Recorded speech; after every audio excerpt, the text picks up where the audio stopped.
Noon. At the beginning of the 108th Congress, House Republicans committed to restoring regular order to the annual appropriations process. In recent years, the consensus-driven work product has been replaced by a failed status quo. The American people deserve better than the constant cycle of colossal multi-bill omnibus packages pushed right before a funding deadline. Dysfunction is further permeated by a lack of committee process, limited amendments, and the inability of members to debate and revise legislation. Such a limited appropriations process is unbecoming of the House of Representatives. It's resulted in wasteful spending and prevented members from offering their own ideas for inclusion. The People's House is confronting this challenge. For fiscal year 2024, Republicans have committed to bringing all 12 appropriations bills to the floor on an individual basis. This is a more inclusive process, one that ensures that members and their constituents will have their voices heard. Of course, as we've seen, this process can be difficult. It's not easy to do the hard work of legislating this way, and it's not always fast. But it is the right thing to do, both for the House as an institution and for our constituents back home. In keeping with this commitment, today the Rules Committee is taking up two measures. The first I'll discuss is H.R. 4394, the Energy and Water Development and Related Agencies Appropriations Act for fiscal year 2024. H.R. 4394 is a strong bill that achieves the goals set for the 2024 appropriations process. It funds the Department of Energy and the Army Corps of Engineers for the coming year and provides an appropriate funding level for their respective activities. It prioritizes national security, ensuring that we have the funds necessary to modernize our nuclear deterrent. It also covers construction, operation, and maintenance of our nation's ports and inland waterways, which are critical to economic growth. Finally, the bill rescinds wasteful spending contained in the Democrats' partisan spending spree from the 117th Congress, ensuring those funds can be repurposed where they are needed most. Our second measure is H.R. 4364, the Legislative Branch Appropriations Act for fiscal year 2024. This bill provides a measured funding level for legislative branch activities for the coming year. It keeps Congress open and working for the American people with resources especially focused on effective constituent service. It prioritizes funding for the Capitol Police, ensuring they can recruit, train, and retain officers to continue to protect the Capitol complex, and provides appropriate funding levels for critical infrastructure projects around the Capitol. In all, both of these measures are strong bills that meet the priorities set out for the 2024 appropriations process. I'm pleased we're moving forward with them today. I'll now yield to my good friend, our distinguished ranking member, Mr. McGovern, for any remarks he wishes to make. Well, thank you, Mr. Chairman. It's good to see you, and I want to welcome our witnesses who are here today. You know, for about an hour this weekend, this body behaved the way it's supposed to. And for about an hour this weekend, this place wasn't totally nuts. Democrats and Republicans worked together to keep the government open, and I'm proud of that. It's something I think the American people want to see more of. I also feel proud of the fact that Democrats were adults in the room, and we delivered the votes needed to prevent a shutdown. Almost every Democrat joined with 126 Republicans who decided to reject extremism and say enough is enough. And I want to thank all my Republican colleagues, and in particular, my friends on the other side of the dais who joined us in keeping the lights on, Chairman Cole, Mr. Burgess, Mr. Reschenthaler, Ms. Fishback, Ms. Ouchin, and Mr. Langworthy. This is the way things should work around here. We should be working together to get stuff done. And I'm glad that the Republicans finally came to their senses and brought a relatively clean CR to the House floor. But let me also point out that 90 House Republicans voted to shut the government down. That is not just a small handful of members. This is a huge percentage of the Republican conference that seems to think a shutdown would be preferable than simply moving forward in a bipartisan way to keep the lights on. The message to Speaker McCarthy here is that there is a better way forward. It's time for him to start putting partisan politics aside, to put people over politics, and to get things done, because the games have to stop. The chaos that we've seen these last few weeks needs to end. And unless House Republicans come to their senses, we will be right back where we were last week in just 45 days. Well, actually, less than 45 days now, which brings us to today's business. Unfortunately, it seems that we're back to business as usual, and Republicans have not learned a lesson coming out of Saturday. The Energy and Water Development and Related Agencies Appropriation Act increases energy costs, jeopardizes energy security, and fails to confront the climate crisis, and includes, like all the other appropriation bills, multiple MAGA culture war provisions. We also have the Legislative Branch Appropriations Act. Americans already think Congress is broken, and this majority wants to break it even more by handicapping Congress's ability to maintain and increase constituent services. And shamefully, they want to eliminate the Office of Diversity and Inclusion on Capitol Hill. So to put it plainly, these bills are more of the same. And clearly, they're not going to pass the Senate in any way near the form that they are in leaving the House. So my question here is, what will be different in a month when we are trying to fund the government again? I guess I should give my friends credit. I was complaining about bringing extreme appropriations measures to this Rules Committee and to the House floor a day before the government was going to shut down. I thought we should have been working on preventing a shutdown. But at least you're bringing these bills to us not a day before, but 43 days before. So we have 43 days to get this out of our system here. The time to confer with the Senate on these bills was ages ago, especially since they're going to require a lot of work because we are so far off from where we need to be. And the bottom line is that it's the House's job to originate spending bills, hopefully with a mindset of trying to pass these bills, something that cannot happen with either of these extreme bills. And I'm afraid that instead of spending the next few weeks in serious deliberations with the Senate, House Republicans will resort back to their civil war, fighting amongst themselves about impeachment, their speaker, and shutting down the government. I just beg and I plead with my colleagues across the aisle to start taking this process seriously. Let's work together in a bipartisan way, and let's set aside the dysfunction and move forward for the American people. I understand that we're going to continue going through these appropriation bills that are basically dead on arrival. Maybe this is a therapy session for the extreme right wing here in the House. If we have to do that, so be it. But again, 45 days is not that far away, and we need to be figuring it out, how we, again, avoid a shutdown at that time. And so with that, Mr. Chairman, I yield back, and again, welcome our witnesses, and thank you very much. Appreciate that. I would point out to my friend, the House has actually passed 4 bills across the floor, constituting about 70% of the funding. That's well ahead of the pace of the last Congress, which frankly didn't bring any bills across. But just by getting the defense bill itself, that's more money than my friends ever moved across by themselves in previous Congresses. They never able to do that. So actually, as chaotic as it may some days, and my friend's right, some days it is chaotic, we actually are moving further and faster than we did in the last Congress in dealing with individual pieces of legislation. Without objection, any prepared statements that our witnesses may have will be included in the record. I'd like to welcome our first panel, Chairman Chuck Fleischman and Ranking Member Marcy Kaptur from the Committee on Appropriations, both very dear friends of mine, of long standing, and also Chairman Mark Amadei and Ranking Member Adriano Espaillat, again, very dear friends of mine. We've spent a lot of time together all through the year, obviously, on the Committee on Appropriations. So they'll be representing the subcommittee for the legislative branch. Chairman Fleischman, I welcome you back to the Rules Committee, and I welcome your testimony. Thank you, Mr. Chairman. It's always a privilege and a pleasure to be before this distinguished Rules Committee, and I thank every member for their arduous work in this committee. Mr. Chairman, I am pleased to present the committee the Fiscal 2024 Energy and Water Development and Related Agencies Appropriations Bill.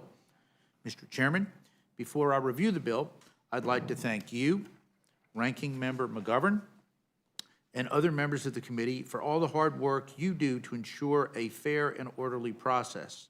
I'd also like to thank Appropriations Committee Chairwoman Granger and Ranking Member DeLauro for their leadership on this bill. I'd like to especially thank my ranking member, Ms. Kapner, for being a tremendous partner throughout this year's process. Thank you. The subcommittee received almost 5,000 member requests and worked hard to be as accommodating as possible within the overall priorities of the bill. The energy and water bill advances our national security, our energy security, and our economic competitiveness in a fiscally responsible manner. It totals just under $58 billion, an increase of $1.3 billion above fiscal year 2023, and a reduction of $2 billion below the President's budget request. Of that total, $32.5 billion is for defense-related programs, an increase of $1.1 billion above last year. Specifically, the bill includes $24 billion for the National Nuclear Security Administration to ensure we maintain a strong nuclear deterrent in an ever-changing and increasingly dangerous geopolitical environment. The bill fully funds all major weapons and infrastructure modernization activities, supports our nuclear naval fleet, and supports nuclear non-proliferation efforts here and around the globe.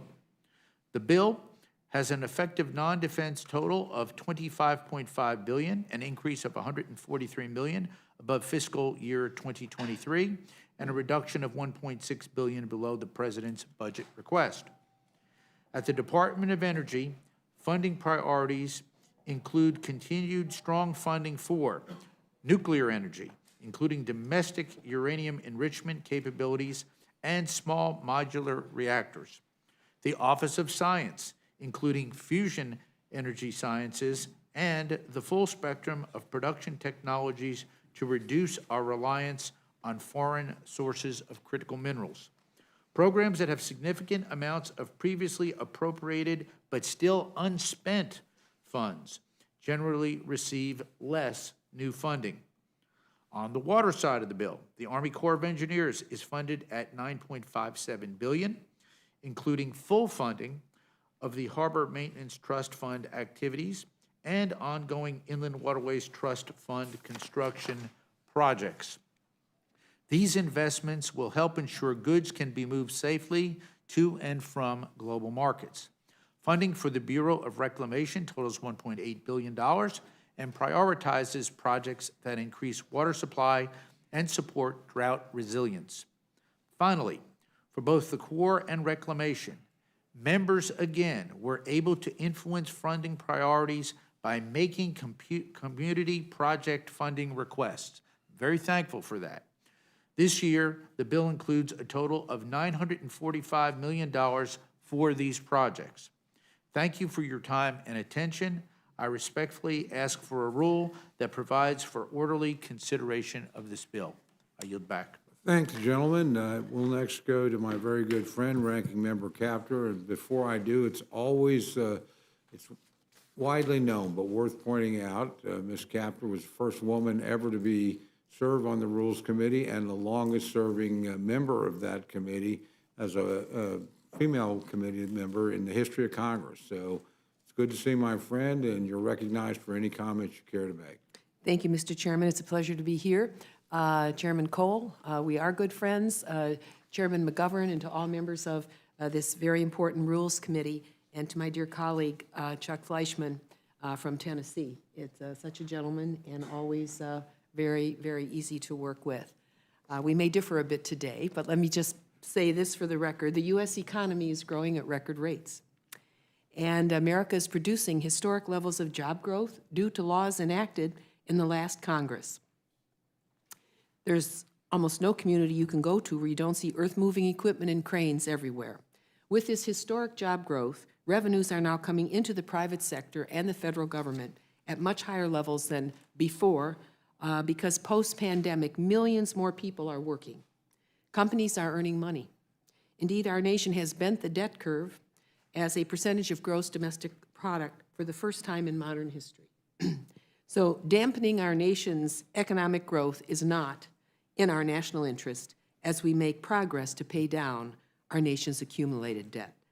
I haven't heard anybody else in Congress say that. My staff didn't want me to say it, but I'm putting that on the record today. Thus, unfortunately, I'm unable to concur with my able colleague, Chair Fleischman, on this appropriations bill. I prefer a more realistic energy and water allocation that invests in the critical energy and water needs of our nation, especially to grow our economy and to meet the public interest. Ask the citizens of Maui or the state of Washington or along the drought-stricken Mississippi and Louisiana corridor as salt water creeps north, or the flood victims in New York City. Retrenchment is not in the nation's interest. Energy and water security are national security. Yet the non-defense spending in this bill is $5.4 billion lower, that's 22% lower than last year's effective level. It repeals over $5 billion for critical energy programs from the Inflation Reduction Act that would have helped countless American families save money on their monthly energy bills while simultaneously creating thousands of jobs in new energy technologies. For energy and water needs, it is not an overstatement to say people in our nation live and die by decisions being made here in Congress. Since World War II, America has paid a terrible price for its unconscious slide into foreign dependency on imported energy. While we have made strides toward energy independence, after half a century of effort, we still haven't scored at the home plate of U.S. energy independence in perpetuity. News outlets are correctly reporting that Russia's unprovoked war on Ukraine is being waged on more than one front, including energy, through the manipulation of global oil and gas prices due to reserves Russia controls. Again, energy resources are intricately bound to the fate of liberty halfway around the world and here at home. Our nation has learned repeatedly the hard way that when gasoline prices top $4 a gallon, our economy is thrown into deep recession. We must remain resolute on domestic energy independence now, not 2 decades from now. Energy allows our private sector's ability to flourish with millions of living wage jobs in energy production and conservation. Meanwhile, imaginative technologies are being created by America's amazing inventors in new building materials, solar and electrified windows, biofuels, geothermal and thermal heat recovery, hydrogen fuel cells, fusion, advanced nuclear, wind and wave energy, to name only a few. Regarding our water responsibilities, new major engineering challenges lie before America. New York City has just been hit again with major flooding and record rainfall of over 8 inches following the devastation and flooded subways it endured during Hurricane Sandy. Our big cities are not prepared for these deluges of water, nor frankly are our farmers, as more field washouts occur every year at an increasing rate due to climate change. The U.S. Army Corps of Engineers and Bureau of Reclamation are needed now more than ever to handle regional approaches to new and massive water flows, whether it's down the Mississippi, in the Great Lakes, or the dry, irrigated West. There's an old expression, don't try to fool Mother Nature. I would say, don't ignore Mother Nature. This is one such moment in American history. Global population has now risen to over 8 billion people, and in our nation, it is predicted we will reach 400 million by 2050, if not before. Thus, we cannot pretend the impact of human activity on planet Earth is negligible. And so I must express that the Energy and Water Appropriations Bill before us is completely inadequate. It does not meet our country's needs in this new era of climate change, and we must robustly meet the needs of the future, not flounder in the past. In other areas of the bill, I continue to be troubled by the unsustainable spending in DOE's weapons programs and cuts to nuclear non-proliferation programs. Finally, the bill includes numerous controversial poison pill policy riders that sadly show extremist Republicans, not the majority of the Republicans, but extremist Republicans are not interested in bills that can gain bipartisan support and become law. With that, I'll close my remarks and express opposition to this bill. America can and must do better on the new age frontiers of energy and water, and I yield back. And Thank you very much. We'll now go to my very good friend, the distinguished chairman of the Subcommittee on Legislative Branch, Mr. Amadei of Nevada, Chairman Amadei of Nevada. Thank you, Mr. Chairman, Mr. Ranking Member. It's a privilege to be here today to support the 2024 Legislative Branch bill to you. You know, it's an interesting time because the Leg Branch bill is what we do to ourselves. We don't refer to the president's budget. This is exclusively a home team affair in the decisions that we make for how we're going to govern ourselves in a spending sense. Realizing the context in which we come to the committee, the Leg Branch bill represents almost a 5% cut overall in spending, a 5% cut. Now, you've heard larger cuts, and you will hear larger cuts, but you say, well, 5 sounds a little small to me. Well, remember that the bill is basically broken down into 2 sections. Those agencies that we share with the Senate in terms of Congressional Budget Office, the GAO, all those sorts of things. And then there's about $2 billion of the 5 that is really us. Members' representation allowances, committee budgets, what we pay for employee matches in terms of all those folks that work for us. By the way, Capitol Police is one that's shared with the Senate as well. So when we look at how do we lead by example in this time of cutting, and how do we do it in a way recognizing that our job as one of 2 legislative outfits and the one down the street at the White House is, quite frankly, pretty high-speed affair these days. And so, I'll just tell you flat out, members' representation allowances and committee allowances, which affect the majority and the minority, are level funded. There are no cuts to those. That was out of a belief that as we're doing this, regardless of what side of the fence you're on, you need to be able to have your full resources to advocate for your positions and advocate for what you want in terms of oversight and those sorts of things. There are a couple of those shared committees as well that have modest increases because, quite frankly, it doesn't sound like a good time to be cutting the Congressional Research Service, the Government Accountability Office, or the Congressional Budget Office. If we're going to do our job robustly and fully informed, that doesn't seem like a good way to go. Some people have said, well, what about the Capitol Police? They're fully funded for all uniformed operations. Now, there have been some cuts, but they were cuts that we made the judgments like you couldn't spend the money in the coming fiscal year anyhow. Did you have it? There are some administrative cuts, but there is nothing in there which prohibits them from going out to the 2,400 uniformed officer levels as well as those other functions which include intelligence, leadership, support in terms of those protective details and things like that. So when we get done and we net everything out, and not that it's, Leg Branch is not exactly sex and violence for what's going to come before this committee for rules and even in the appropriations process.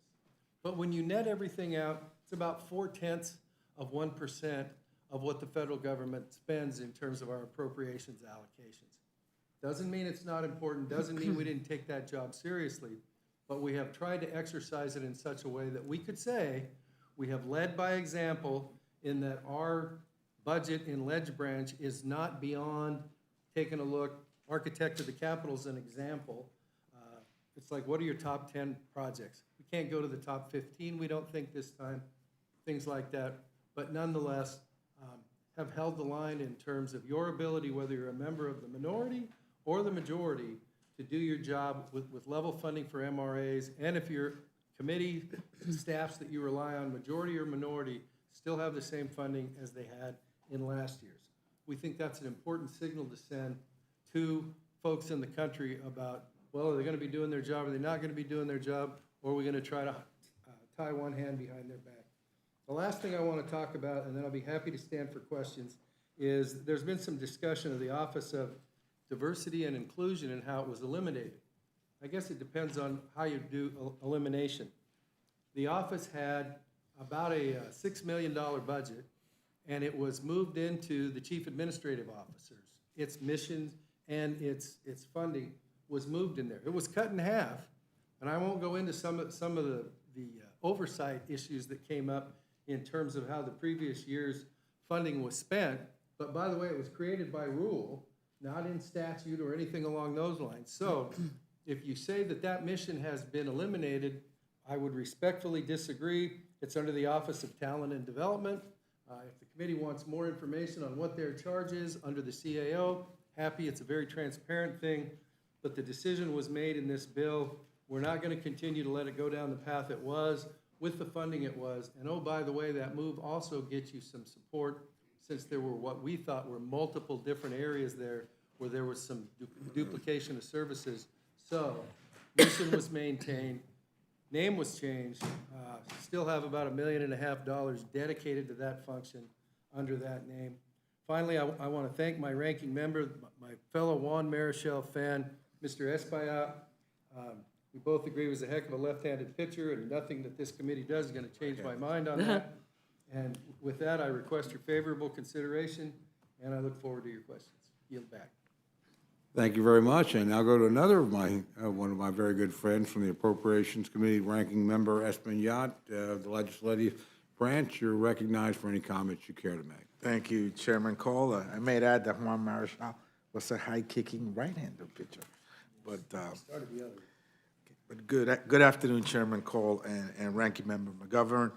Thank you for having me today. This is my first time here before the Rules Committee, and I'm thankful for the opportunity to discuss H.R. 4364, the Legislative Branch Appropriations Act of 2024. The bill may be small, as was stated by Mr. Amodei, but it has an important role.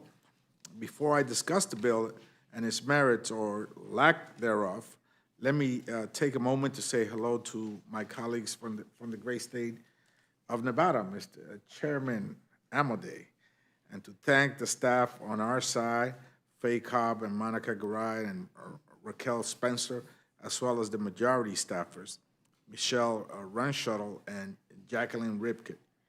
These staffers work daily to ensure that the legislative branch has the resources it needs to support America and its people. The bill before us today includes $5.3 billion in discretionary appropriations to fund the Office of the House of Representatives and joint legislative branch items.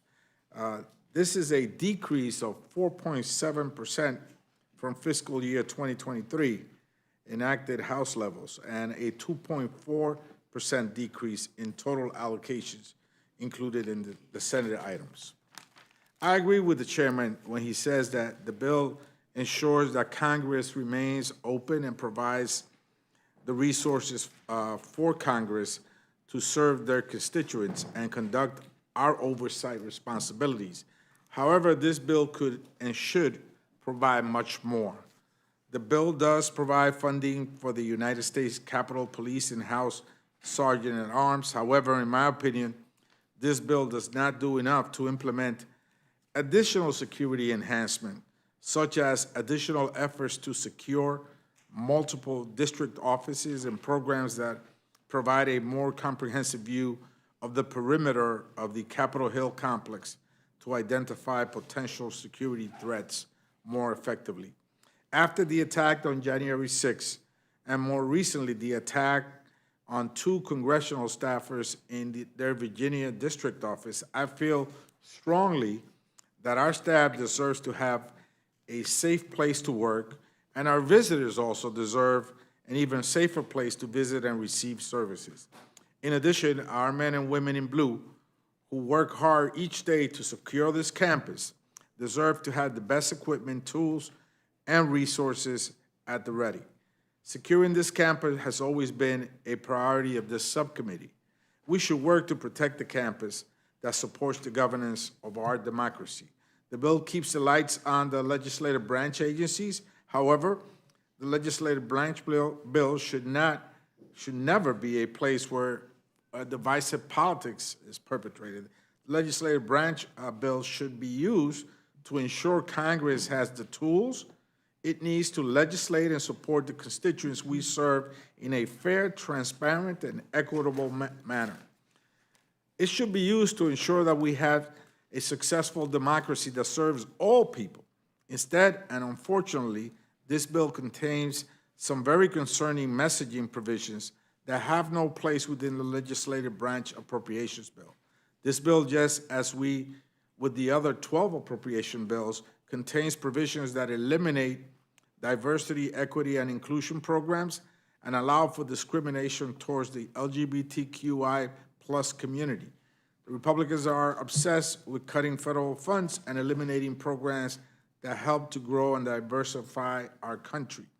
For example, this bill does not carry long-standing legislation that would allow legislative branch agencies to employ individuals with an employment authorization document under the Deferred Action for Childhood Arrivals DACA program. This bill eliminates funding for diversity, equity, and inclusion training and program implementation, including our House Office of Diversity and Inclusion. This House and the many agencies that make up the entire legislative branch of government should make every effort to be reflective and considerate of all people that exist in this great nation that we serve and the many districts members represent. This bill does nothing to facilitate House Resolution 1096, which extends the collective bargaining rights prescribed in the Congressional Accountability Act of 1995 to employees of the House of Representatives and restore these rights to congressional staffers. This bill removes a provision to eliminate or reduce plastic waste across the legislative branch of government, further contributing to the impacts of climate change. Mr. Chairman, when I took the role as a ranking member of this subcommittee, I was looking forward to working with my colleague Chairman Amadei in creating a bipartisan bill. Instead, this bill does not represent a collaboration between two parties. It includes provisions that are hurtful to many Americans, some of which are the staff that support this great institution. How can we bring this bill to the floor and work alongside the staff that this very bill will offend? I can't and don't agree with these divisive ideas. For that reason alone, Mr. Chairman, I cannot support it. Thanks again, Mr. Chairman, for this opportunity, and I yield back.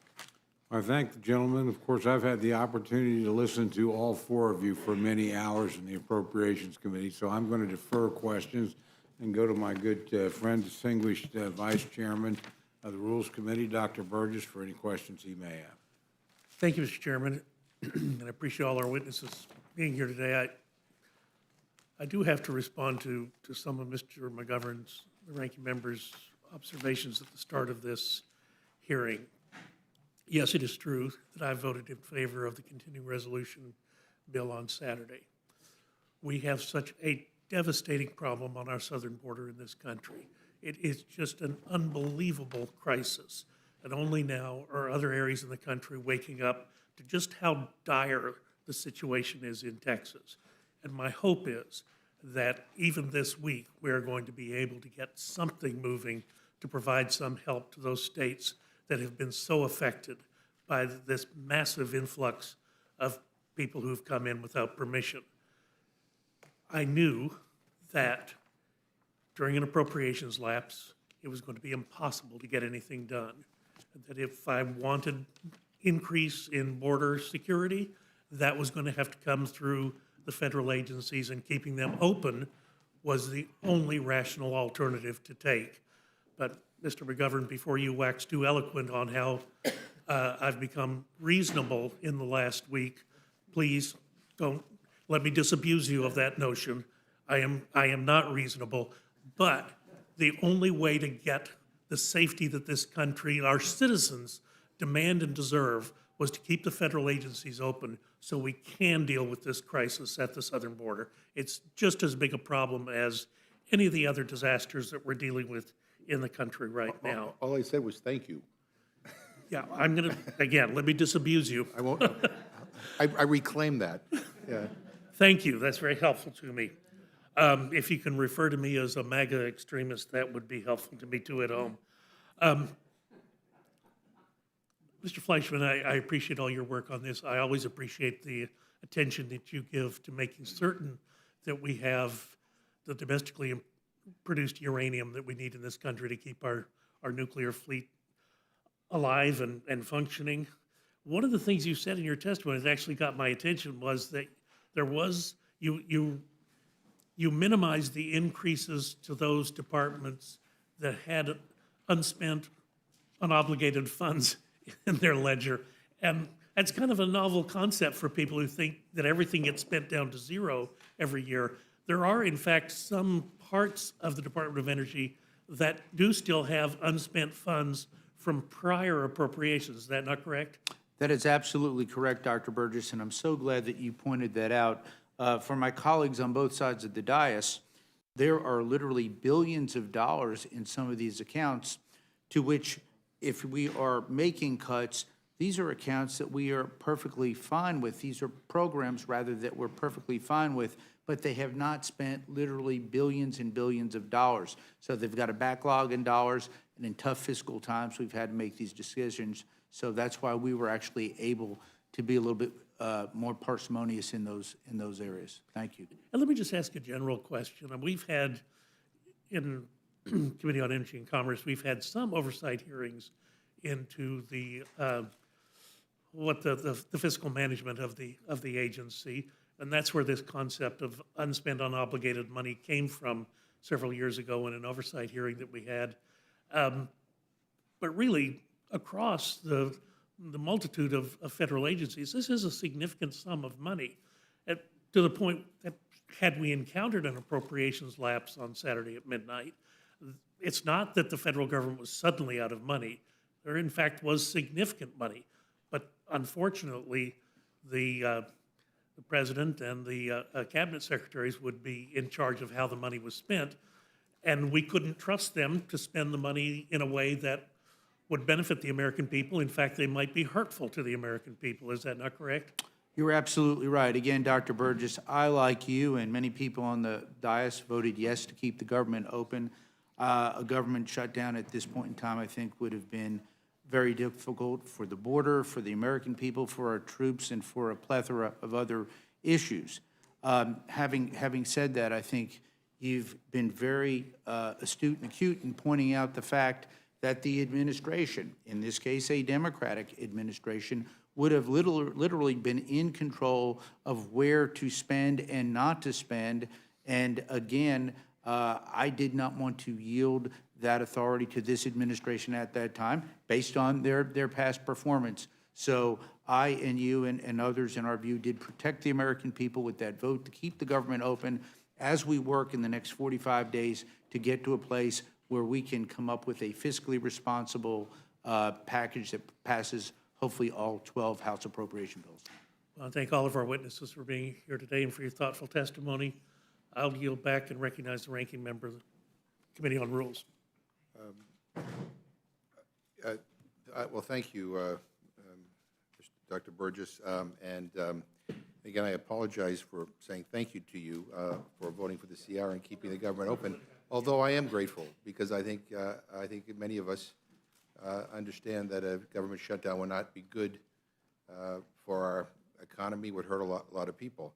And I don't want to go overboard in saying that you're reasonable, because I was remembering that you voted for a CR previously that actually cut border patrol. And then you voted for a Department of Homeland Security a bill that, once you passed it, you brought it to the floor in a way where it couldn't be sent to the Senate. It has to be held at the desk. So I'm glad that at least this CR passed so that our border agents can get paid, and that we didn't suspend that. But look, there are numerous policy issues that I take issue with in these bills. But I do want to just ask a question of Chairman Amodei and Chairman Fleischman. I mean, the last time I checked, Republicans are in charge of the House of Representatives. And I'm looking at when you marked up the bill in Appropriations Committee. I think the legislative branch bill was reported out on June 21st, and the energy and water bill was on let me see, June 30th. Is that right? Yeah. So, like, what took so long?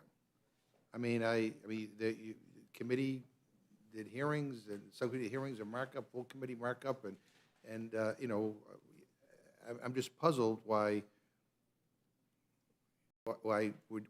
we're here today and we're not here in July. Honest answer, Mr. Ranking Member, way above my pay grade. Okay. If I get an answer before you. Okay. No, Yeah, because I do think that the case could be better made then, that a bill that quite frankly, some of these bills which are, you know, way off where the Senate would be, you know, the time to negotiate them, you know, you could have done it August, could have, you know, September would have been the time. So now we're operating under a continuing resolution, and we're in October, and some of these appropriation bills, the ag appropriation bills, for example, failed, I mean, the other day. So I don't know how that's going to be resuscitated. But I'm just curious, like, it just seems to me that this would have been a better discussion earlier. Well, the history is what it is, and usually, the ledge branch bill in the queue goes much closer to the beginning. Yeah, no, I think that's an Yeah, accurate no, statement of the history. Mr. Fleischman? I thank the ranking member for this question, and one of the things that I'm most thankful and proud of is to be a member of the Appropriations Committee. I will applaud the chair and the ranking member. Our meetings and our process, though not sometimes swift, has been exceedingly thorough. And if I may be specific, on the water side of our energy and water bill, we were very open and solicitous of community, congressional community projects, earmarks, from Democratic and Republican members. We received over 5,000 member requests on other issues throughout this process, and that's only one bill alone. And after having served on this committee for over a decade, in both the majority and the minority, it is a slow and arduous process, but it is a thorough process. And in comparison to our friends in the Senate year after year, I think the House has done a very laudable job in terms of getting its appropriations bills done. Let me just say, both gentlemen, you were swift. I mean, you got your work done. I mean, you didn't just mark this up 2 days ago, all right? I mean, we go back to June. So you did your work in the subcommittee and in full committee on time, on schedule, and, you know, and we may disagree with some of the things that are in these bills, but, I mean, you did it. I mean, so the excuse can't be that, oh, the Appropriations Committee just sent us this yesterday. I mean, your committee consideration was done in June. And I don't know what the answer is either. I'm not even sure some of these are, I mean, I don't know how controversial these bills are going to be on the floor. I'm assuming that you guys have the votes to pass them. I think, I don't, but I, then again, I assume that you'd have the votes to pass every rule that you brought to the floor, but I was misinformed. Anyway, I thank you and my Democratic colleagues as well for getting the committee work done on time. I'm just a little bit puzzled that we're here in October, in a mad rush trying to pass all these appropriations bills that, again, are going to differ greatly from where the Senate's going to be so late. I just remember, we have less than 45 days before we're faced with another potential shutdown. So anyway, I don't want to belabor the point, but I can appreciate everybody being here, and I will yield back my time. Chair thanks the gentleman. Gentleman yields back. Chair now recognizes the gentlelady from Minnesota. Thank you very much. And for my part, first of all, thank you all for being here. But I'm happy we're here talking about the appropriations bills and that we're going to send them to the floor. And Chairman Fleischman can you talk a little bit about maybe some of the spending reductions that have been made in the previous couple of years and how we are moving to fiscal sanity in these bills? Well, thank you. The energy and water bill, as I tried to articulate in my opening statement, is so critically important to the United States of America for our defense, because that is the area where we actually prepare and keep our nation's nuclear arsenal safe for our ultimate customer, the Department of Defense. But as we looked at these large accounts for some very laudable policies, EERE, for example, they have literally billions and billions of dollars in unspent dollars that they have yet to be able to spend. It's almost akin to going to a feast and literally being gorged. They can't spend any more money. So we have looked very carefully and meticulously, not only at EERE, but at other accounts on the non-defense side. Now, on the defense side, we have been robust in our funding because of the danger in this world, the need for domestic HALU and the like. But I will say this, we have not overspent there either.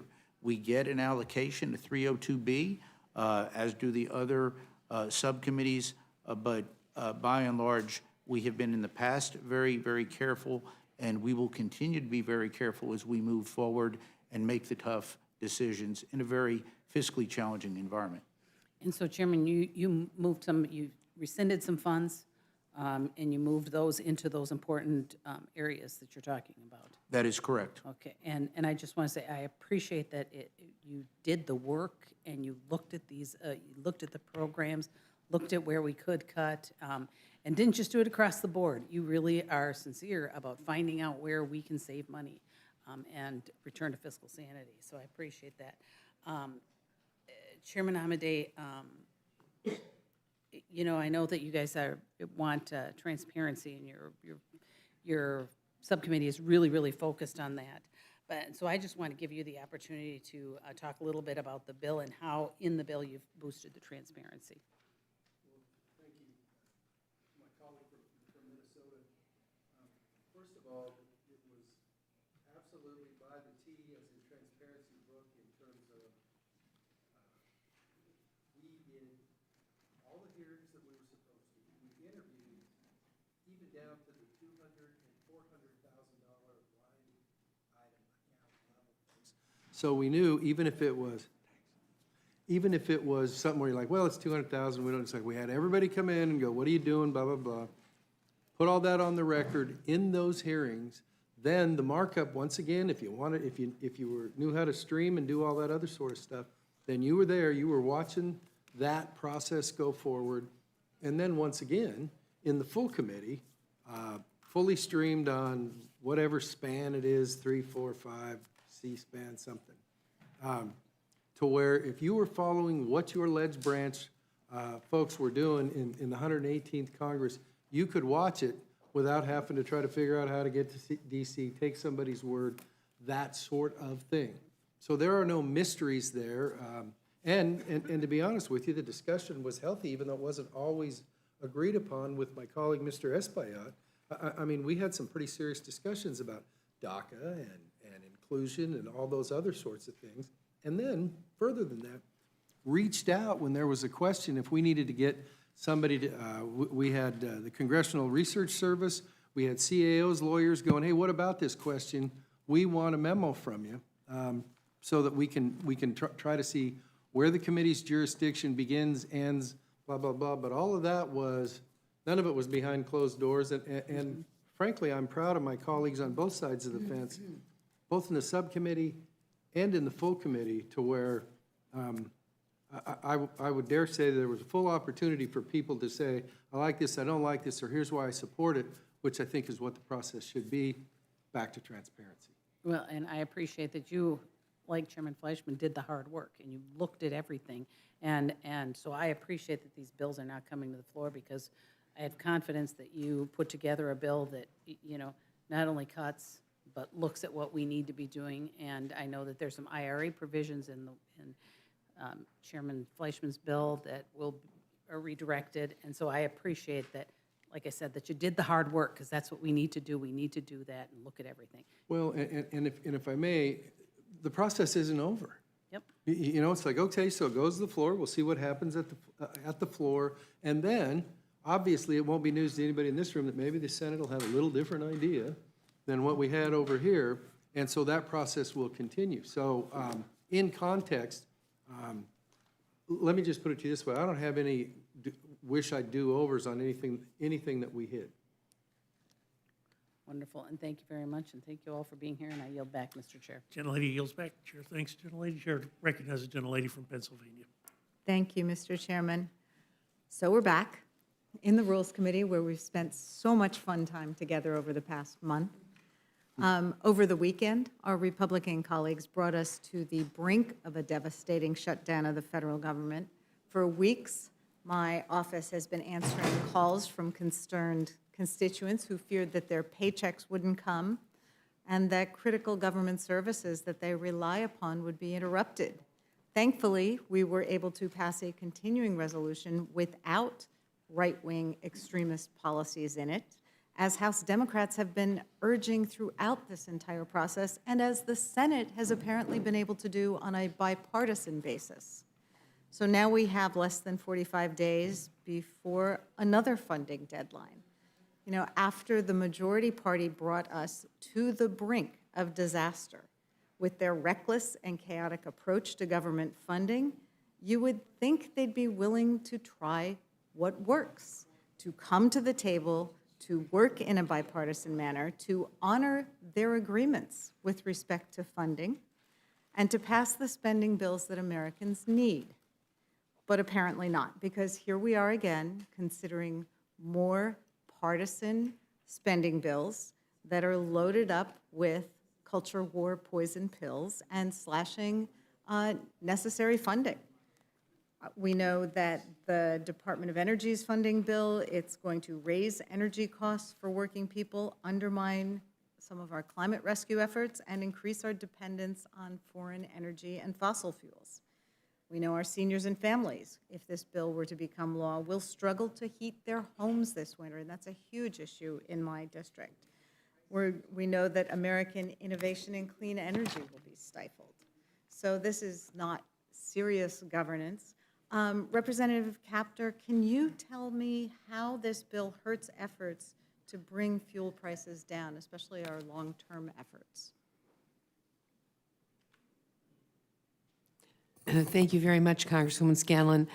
We have documentation we can provide to the record, but just to give you a few examples of that. Overall, many of the programs that invent the future or apply new technologies are cut anywhere between 15 and 40%, if you look at the different accounts, below what the president requested as well as current spending levels. So, for example, if you look at the area of bioenergy, we estimate that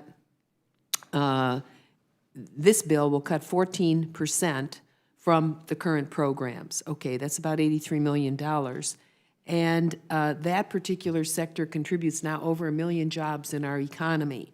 So to the extent that you cut it 10%, 14%, 15%, wherever that is, you're going to thwart job creation in those categories, and you're not going to be able to move bioenergy forward. It's really, I happen to represent a district that has more animals than people. And we have a lot of waste animal doo-doo, and it is an enormous energy source. We have no rigor to move that. What we don't use on the fields, according to formula, we can turn into power. We don't do that simply because there isn't the incentive, there isn't the technology to move there. So that's just one. In terms of hydrogen and fuel cell technologies, this bill cuts 32 million, about 19% of that program. For solar energies, there's a $30 million cut, about 9%. In terms of wind energy, a 14% cut, which is a 71% cut below where the administration wanted.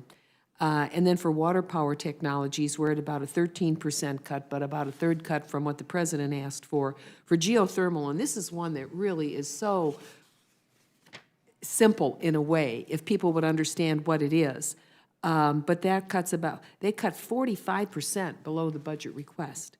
And that is a technology that is a healthy one for our society, if we were able to apply it more quickly. In terms of building technologies, that's saving waste heat from buildings like this. We're talking about a 23% cut. So these are not, and then weatherization, oh my goodness, there'll be 11,000 more families across this country who will not be able to have their homes weatherized. So this is you're talking about thousands and thousands and thousands of people and places, and these add up over time. So it's, as I said, this is kind of a new era, frontier for America. Are we going to meet it or not? History will judge. But I don't think these are accounts that you short. I was also concerned by your testimony that this bill would hurt efforts that it would encourage more dependence on Russian oil. Can you talk about that? Yes, there was an excellent article this past week in the Wall Street Journal about And the Washington Post, I think, also had an article about how Russia is manipulating, because it controls its own reserves, right? It can do a lot that we can't really monitor closely, but they can much more cheaply draw up their reserves, put them in tankers, move them around the world, and then when they find the most vulnerable place, they can unload that product, and then it gets into international markets. And there are many Russian tankers floating around the world that have this excess oil supply. So I hope our sanctions will work more robustly on Russia. They are making a difference, but because they are able to do so much that's hidden because of their own supply lines there, it's a threat to our economy. If they dump it in places, then it's backdoored in here. And it is obviously a threat to their economy, even though the value of the ruble's gone down by a third over this last year compared to the US dollar's worth. We're making progress on our sanctions, but not enough, but not enough. So our own energy independence is paramount, and we are getting there, but we're not there yet. We can still be impacted by global oil prices. If the price of oil here goes over $4 a gallon, guess what? We always go into recession. We don't want to go there. That's why these technologies are so important. Okay, and The of new course, we ones. don't want to encourage them to use their oil to fund their illegal invasion and assault upon democracy in Ukraine. That is correct. We also have before us today the legislative branch bill. And as someone who's spent a couple years on the Select Committee to Modernize Congress, which, unlike this committee, is perfectly even with respect to having equal members from both party there, and has produced dozens of recommendations which have been implemented on a purely bipartisan basis. Many of those recommendations over the past 4 years have had to do with ensuring diversity among the staffing of our legislature, because that's so important to get the best ideas, the best talent, and to have our legislative branch be a more honest and accurate reflection of our population. So I'm very concerned by what we see in this bill that would cut efforts to ensure diversity and inclusion in our legislative staffs, and even more so because I just came from a White House celebration of the 50th anniversary of the Rehabilitation Act, Section 504, and the anniversary of the Americans with Disabilities Act, both of which have done so much to ensure equal participation by everyone in our society. And to see a bill that undermines that, I find extremely disturbing, and particularly with the impact as well on our seniors and veterans. Can you speak to that? Sure. Thank you for that comment. And just listening to the chairwoman from the great state of Ohio and yourself from Pennsylvania and New Mexico and Minnesota, the wonderful contributions that you make to this committee. That is diversity. And if you were not here today, I would dare to think that even Mr. Amadei may agree with me that it will be a bunch of middle-aged guys in dark suits giving testimonies that will be kind of boring, I think, at the very least, if not enlightening. And so let me share some of the inequities that exist that must be overcome, and the office, I think, did a great job at addressing them. 87 women are promoted to manager for every 100 men. People with disabilities are 2 times more likely than those without to be unemployed. Median weekly earnings for women are 83% of the median weekly earnings for men. Nearly half of the LGBTQTI workers have experienced some form of unfair treatment at work. But this is a good one. This is an important one. Inclusive teams are 35% more productive.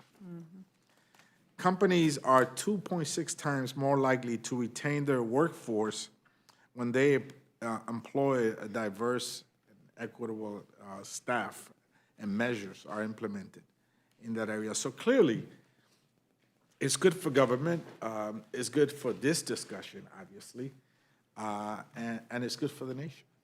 Yeah, and having come from a private business background, certainly the corporate world is way ahead of Congress in this respect, understanding the value of diversity and doing proactive measures to ensure it, because it's not only the right thing to do, it's good business. And I really, it really pains me to see Congress taking a step back with this bill. I yield back. Gentlelady yields back. Chair thanks the gentlelady. Chair recognizes the gentleman from New York, Mr. Langworthy. Thank you very much, Mr. Chairman. On December 28th, 2022, the Department of Energy announced new efficiency standards for distribution transformers. Under these new standards, DOE requires manufacturers to phase out the production of traditional grain-oriented steel distribution transformers. Now, over the past few years, supply chain disruptions have caused enormous lead times for the distribution transformers in my home state of New York and other states, often by more than 3 years. The Department of Energy's proposed rule will make these delays even worse. They will drive up the cost on utilities and put even further strain on the grid. Now, all of this is being done in the name of energy efficiency and curbing emissions and a greener tomorrow. Reports have shown that this new rule would have an impact on energy efficiency by a whopping amount of less than 1%. And so it goes. The Biden administration, through the levers of the regulatory state, is making life harder on Americans, jeopardizing our energy security, all for negligible improvements in efficiency and driving up costs for all consumers. Chairman Fleischman, can you once more touch on how H.R. 4394 will put a curb on these sorts of onerous new regulations? Yes, sir. And I thank the gentleman from New York for this inquiry. Gentleman from New York, I have worked with 3 administrations, 3 departments of energy, from Ernie Moniz through Rick Perry and now with Secretary Granholm. There are some areas of agreement, but there are some very strong areas of disagreement. This is a strong area of disagreement I have with this Department of Energy and this administration. You could not be more correct that we have got to address this issue. Despite the fact that we gave the Department of Energy the authority to make these rules, we have got not only to curb, but totally deter and defeat this endeavor on their part. This bill, our bill, is very strong and has several amendments, I might point out, to quell the Department of Energy from finalizing, implementing, administering, or enforcing these rules on distribution transformers, also gas stoves and washing machines. I just think the department has taken a step in the wrong direction, and I think this will hurt not only New York State if implemented, but the people of the United States. And I'm going to do all I can to continue to persuade the Department of Energy, both legislatively and with my oratory and my communications with the Secretary, to deter this action. Thank you very much, Chairman Fleischman. And, you know, there are people out there that say, oh, no, Congress isn't going to take away your appliances. But, you know, this is a constant fight. And I really salute the work that you've done in this bill, addressing some of these administrative overreaches through the rules-making process that are an assault on our traditional air conditioners and heaters and furnaces and cooking appliances. You know, I thank you, and I appreciate you once again expanding on these important wins in this bill. You know, my constituents are looking ahead to a winter that, again, could be very cold, very difficult for many people, particularly those on low and fixed incomes. Yet this administration is determined, through their increased efficiency standards, their rebate programs, and other regulatory carrot-and-stick pressures, to take perfectly reliable and affordable and efficient appliances and technology off of the market. The regulatory agenda being carried out at the Department of Energy right now is a death by 1,000 paper cut strategy that's leaving Americans like those in my district in rural New York upstate sincerely worried about how they're going to afford to heat their homes in the coming years. I really appreciate the work of my colleagues on the Appropriations Committee to put the brakes on the Biden administration's asinine energy policies, and I'm proud to yield back, Mr. Chairman. Chair thanks the gentleman. Gentleman yields back. Chair recognizes the gentlelady from New Mexico. Thank you so very much. You know, let me start here. But as we talk about what is happening to our communities and those of our families who face high heating bills or high cooling bills, I think one of the things that we've not talked enough about is the idea that a high-efficiency electric home rebate program actually saves our families money, doesn't it? And I guess in Tennessee, Chairman, are you aware of the number, I'm sure you are, the number of families in Tennessee that could benefit from the program? I respectfully would say I don't know the specific number, but in the great state of Tennessee, we are privileged to be served with probably the lowest cost consumer energy in the country by the Tennessee Valley Authority, which has really led the nation in so many ways to benefit its consumers, not only through these proposals, but through its tremendous efficiency and looking forward in terms of new technologies, clean energies, traditional energies, nuclear energies. I would suggest that our friends in New Mexico and across the country could look to that as a model. Actually, Keeping we them- are. Yes. We really are. And Yes. I really do appreciate the idea that looking at the range of technologies that are available and to bring the cost of energy down, right? That's where we need to get to, is bring the cost of energy down.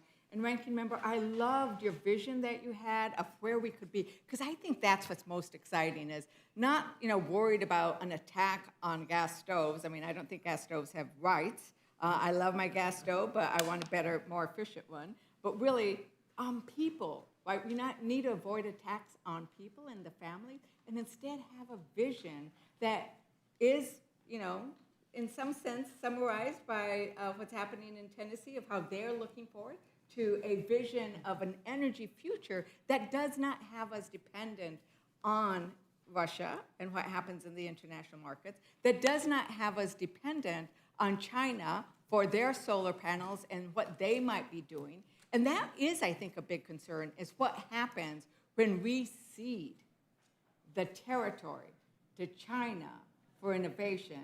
And that's part of what you were trying to warn us against. Is that correct, Ranking Member Capter? Yes, it surely was, and thank you so very much, Congresswoman Legier-Fernandez. I must use this moment to say to every member of Congress, if you have not visited the water wastewater treatment plant here in Washington, D.C., put it on your to-do list, because you will walk into the 21st century. You walk in, and it's like nothing you've ever seen before. And speak to a young engineer there named Saul Pinter, because believe it or not, technology has been installed in that plant, which is, any water wastewater treatment plant is the largest energy cost in any city for the municipal government, all right? And they have figured out how to draw up the wasted power in the sewers. Are you ready for this? The waste heat, because the effluent in the sewers is 45 degrees to 75 degrees all year long. And after 100 years, a genius figured out, hey, wait a minute, it's under every city in America. We can use this power. They figured out a way to do it cleanly. And you go to the DC water facility, they conduct wedding ceremonies in there. I walked in and I saw a stairwell. I said, what is this for? They said, we do wedding ceremonies here. And then they take you out on the balcony overlooking the Anacostia River, which used to be a sewer itself. It isn't anymore, because America figured out it isn't healthy to have all these dirty rivers all over the country. So the last century thought ahead. We have to think ahead to energy and to the possibilities that exist. And when you see them, you're shocked yourself. You think, oh my goodness, it took 100 years to figure that out. But what it can do across America is extraordinary. And that's what we were trying to capture with both the CHIPS and Science Act and the Inflation Reduction Act, where we were saying we need to use the power of the federal government. And I think something that's happened with the several last weeks is I think the nation is very aware of the importance of the federal government. They did not want us to shut down. And they did not want us to shut down, not just because kids would be kicked out of Head Start, because of no paychecks for our troops, but also the contracting and the investing and incentivizing that we will be doing. I'm seeing that in New Mexico. I'm pretty darn excited. I've been going to solar and wind turbine manufacturing plants openings. You have a lot of manufacturing in your states. We do not have so much in New Mexico, but we could. And we are starting to see that. The electrified windows that you discussed in your opening, guess what? One version was invented in my district, and we hope will be manufactured in New Mexico by Ubiquity, and hopefully either in my county or in tribal lands. These are the possibilities and the opportunities that the Republicans' appropriations bill would cut. And that's what we are going to talk about and make sure that the American public knows that they would also know that in Tennessee, even though you might have the lowest cost, we also would lose $83 million, so about 4,766 households would not be able to take advantage of lowering their costs. In New Mexico, we have about $44 million. 2,500 households could lower their costs, including in one of our districts that has some of the lowest energy costs because they left their old provider and said, we're going to use a lot of renewable energy. And they are the lowest energy costs of any others in my state. And it is this kind of innovation that we are looking at.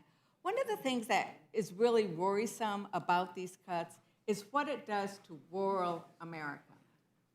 I see the bills that we passed last year as being bills with a vision for rural America that imagines that rural America isn't going to continue to fade and to lose population in places that we hold dear, that I hold dear because I come from a people of the land, that they're going to keep leaving, that we want them to stay. And I would assume that's the case in Tennessee, where you have all that beautiful land.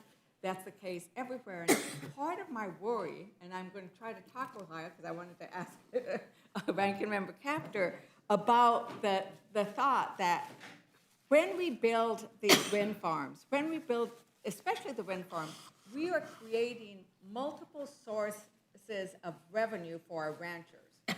Because we know that in New Mexico, for example, we just put up a wind farm, the largest wind farm in the country, Corona.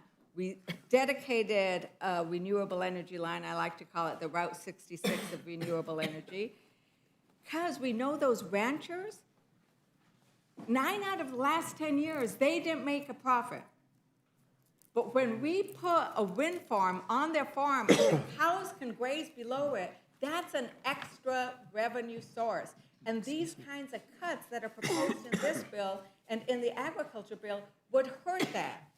My goal is to keep that vision. So could you talk a little bit about that? Do you have enough water to talk about what these kinds of cuts are going to do for rural America? Because I've heard you talk about this before. Yes, well, first of all, thank you for what your state is doing. I'm so sorry.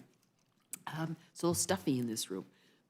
Yeah, we think the same thing too at times. Thank you very much. I think what is happening in rural America is so exciting. In the places that I represent, for example, some of our very progressive farmers are involved in developing, working with Rural Electric and the Inflation Reduction Act, building 1,000-acre solar fields on bad soil that'll never be used for agriculture. And then that power is used or through a power purchase agreement sent to another location. And local school systems are yielding $30 million over 30 years to go into those school systems as part of the way the legislation works. It is astounding. And rural America is able to do something locally with solar and wind and geothermal. And of course, in Ohio, we have the biofuels fields developing in soy and corn. We're just at the beginning of the biofuels age. And we see it coming along, and it's just so exciting. America's invention and capacity to create is coming forward. And it's there. We just have to release it. We just have to give it away to find the marketplace. And we see that in almost every sector now. I'm having a little trouble with geothermal, but that's because companies don't know how to use it effectively. But in terms of solar, that's moving along. Wind is moving along. Advanced nuclear, by the way, is moving along over a larger area.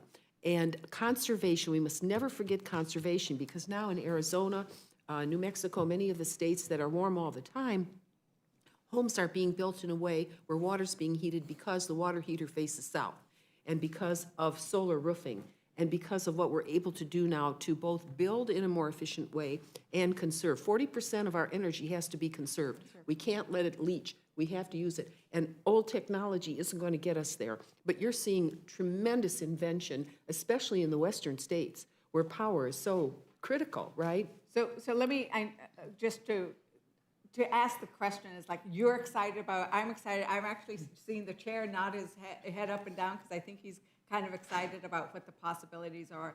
But in your, just a yes or no, what will these kind of cuts do to realizing that possibility? It'll create a real drag. A drag on invention, a drag on investment. We don't want to have that drag. And as another example, in rural communities, the counties suffer because as families leave, the tax base shrinks. But what these wind farms can do and what these other things can do, in a rural county like in Lincoln in New Mexico, they're anticipating $1.3 billion in tax revenue over 30 years. They have never, ever seen this kind of tax revenue before. I need to make sure we continue to invest in our rural communities, our rural counties, and our rural ranchers, and I know you want to say something, Chair. I thank the gentlelady. Yes, I'd like to say several things. I can assure the gentlelady from New Mexico, first of all, I have the utmost respect for your state. Great Department of Energy resources at Los Alamos, Sandia, other places. I've worked with your senators, particularly Senator Lujan, on a lot of issues across the DOE spectrum. I can assure you that this bill that we put together in a very difficult fiscal environment, given the large amounts of funds that are already unspent and given the priorities across the DOE reservations, whether it's Oak Ridge, which I represent, Savannah River, New Mexico reservations, pick the national labs, pick the reservations. We have been abundantly fair and equitable, and I do believe that there are more than sufficient resources to attain those goals. Well, thank you very much for being equitable with regards to the different national labs. And I truly do appreciate and look forward to working with you over the years, especially as we work with our national labs to be part of that innovation economy that we're going for. I'm hoping we get some of those innovation grants, Enchanted Innovation, New Mexico grants. But what I'm talking is this other piece of the rural component of what we can do in rural America with these new energy technologies. And I think that is really key. And I will leave it at this, is that the cuts that are made to this bill, together with the other appropriations bills that we've seen, are so inconsistent with the Fiscal Responsibility Act. So when we talk about constrained fiscal resources, we already made an agreement.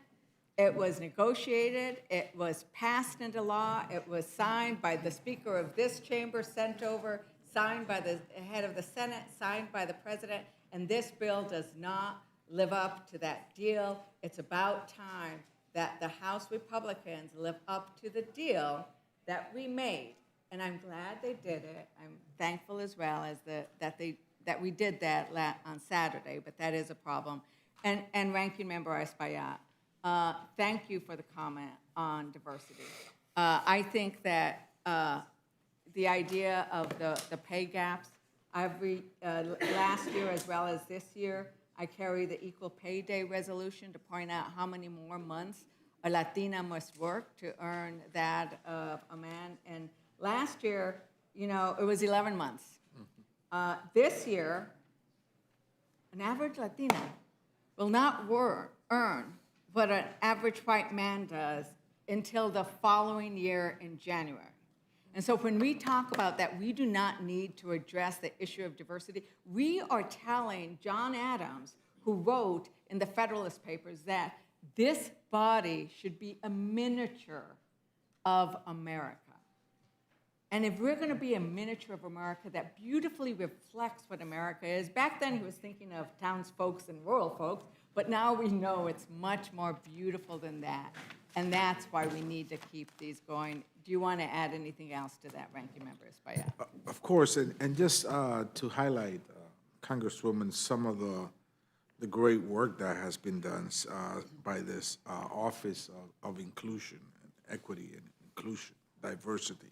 Since its inception, the office has assisted approximately 2,678 candidates and conducted over 1,526 consultations with employing offices. The office has also referred 6,441 resumes for consideration to hiring managers and help approximately 730 job seekers land congressional careers.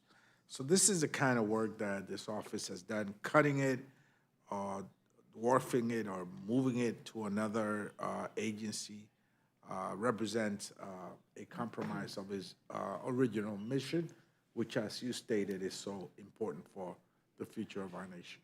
All right, so in honor of John Adams, we should just keep it where it is. And with that, Mr. Chair, I yield back. Gentlelady yields back. Chair thanks the gentlelady. Recognizes the gentleman from Pennsylvania. Thank you, Mr. Chairman. I'd like to yield to my good friend from Minnesota. Thank you, Mr.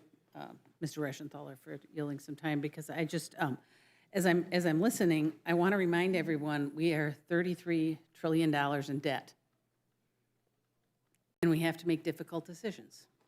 And as I pointed out earlier, these chairmen did the difficult work of looking at these programs, making those decisions. I mean, and they weren't alone. I mean, their committees were involved. It went through another committee, and they did that. They looked at everything. They transparent. Everybody had input. And so I'm concerned that we sit here and we forget about the $33 trillion of debt we have. Not everything. We have to make difficult decisions. And if this can't be cut, what can? I mean, you need to, instead of just saying, you can't cut this, you can't cut this, you can't cut this, you have to come up with alternatives. And saying, if there's something that's so sacred that it has to be preserved, then we need alternatives, because we can't continue the reckless spending. We can't continue. And we need to make the hard decisions and regain fiscal sanity in our budgeting. And so not everything is going to be 100% preserved. It just can't be. And so, like I said, if you're coming up with things that have to be preserved and you have to continue to spend the money on, then you have to come up with alternatives. Come up with alternatives of where we can save money. Because $33 trillion in debt is unsustainable. And so I appreciate what the two committees did, the chairman did, in making those tough decisions by looking at everything and examining everything. And with that, Mr. Chair, well, Mr. Reschenthaler, I yield back. The gentleman yields back. The chair thanks the gentleman. Are there any other members who have questions for this panel? If not, I'm going to thank you all for appearing before us today, and the witnesses are excused. Thank you.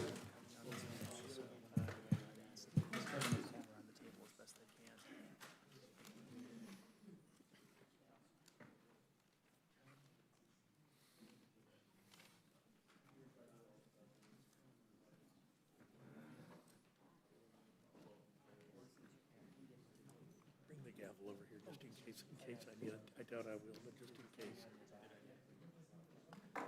Thank you.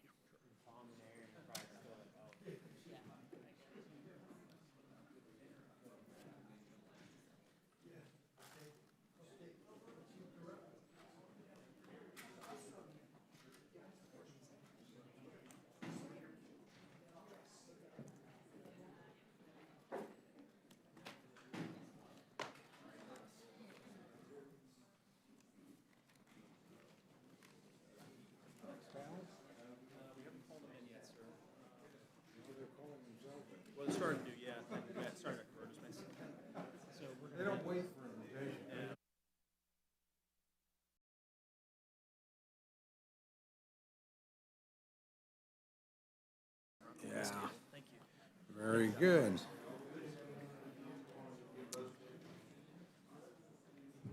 Okay, yeah, we would actually like to bring you all up. So I'd now like to invite the following: Mr. Lamborn, Mr. Griffith, Mr. Westerman, Mr. Molinaro, Mr. McCormick, Mr. Grothman, and Mr. Rosendale. And I know we've got you kind of crammed in there. Grothman's actually in there, so you might let him know. Give us just a minute, we'll try and assemble everybody, and then we can maybe get through all of this. Come on up to the table. You bet. Just pull that chair in there. That's six. I think we've got one more to go. Grothman, I think he's right in the chairman's office. Okay. We're going to go ahead and start the testimony. So if we can, Mr. Lamborn, we'll start with you and we'll just move this way. That's all right. So, Okay, I'll just jump right in. Thank you, Mr. Chairman and distinguished members of the committee. I ask that you make my amendment in order, number 44. It will prohibit citizens of countries on the Department of Energy's sensitive countries list from entering any national security laboratory facility. And the reason I'm in front of you is that something happened last week that was of concern. Last week, a National Nuclear Security Administration, NNSA, official reportedly said that the United States is willing to let international observers witness our nuclear weapons-related tests in person. The goal allegedly being to encourage China and Russia to be more transparent about their own nuclear arsenals. Opening this door is a threat to our national security. We are seeing China grow its nuclear arsenal at unprecedented rates, Russia collude with North Korea to trade artillery for ballistic missile technology, and Iran achieve breakout capability in enriching weapons-grade uranium. There are a lot more threats we could talk about if we were in a classified setting. So now is not the time to give these nations access to our nuclear weapons tests. As chairman of the House Armed Services Strategic Forces Subcommittee, I have an obligation to ensure that our nation maintains a credible and effective nuclear deterrence. This gives our adversaries pause should they ever contemplate crossing the nuclear threshold. One major component of this effort is NNSA's program to maintain and enhance the safety, security, and effectiveness of our own nuclear weapons stockpile. These projects, including subcritical nuclear testing, are some of the most sensitive activities our government conducts. Inviting foreign nationals to encourage China and Russia to be more transparent with their nuclear ambitions is an exercise in naivety.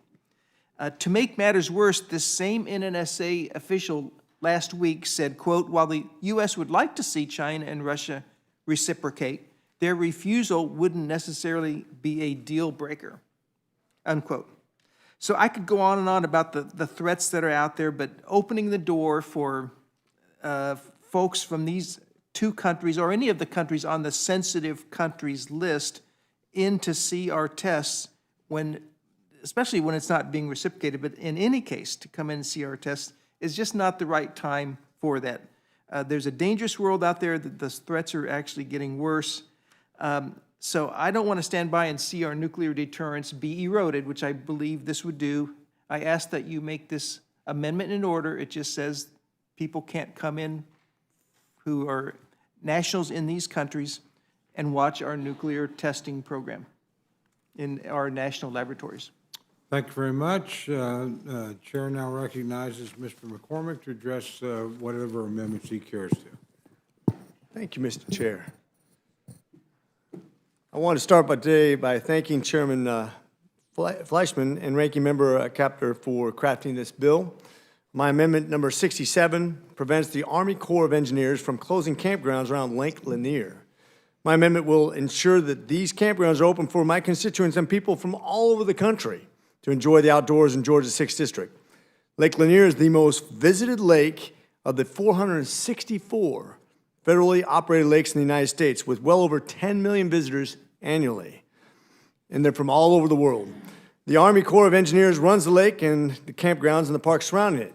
Over the past summer, the Corps suggested they may close some of the campgrounds around the lake, citing a lack of appropriations and need for maintenance.